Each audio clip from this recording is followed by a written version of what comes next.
Hello বন্ধুরা, আজকে নিয়ে চলে এসেছি স্যান্ডউইচের একটা রেসিপি।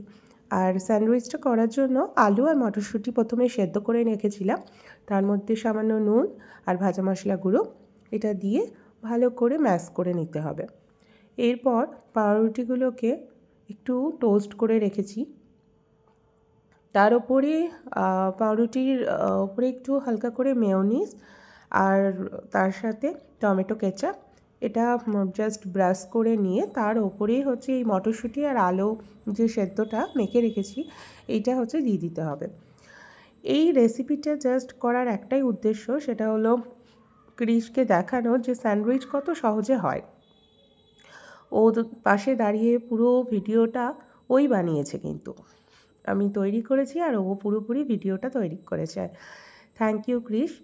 আর এরপরে একটু শসা কুচি এর ওপরে দিয়ে হালকা করে একটুখানি আবার টোস্ট করে নিয়ে ওটা ক্রিশের জন্য রেডি।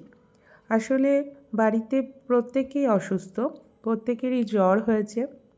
এই জ্বরের মুখে কি খাবো, কেউ কিছু খেতে চাইছে না, সেই কারণেই এটা বানানো।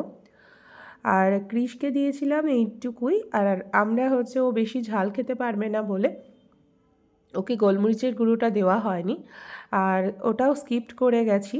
গোলমরিচের গুঁড়োটা পরে অ্যাড করে নিজেরা খেয়েছিলাম, বেশ ভালোই লাগলো।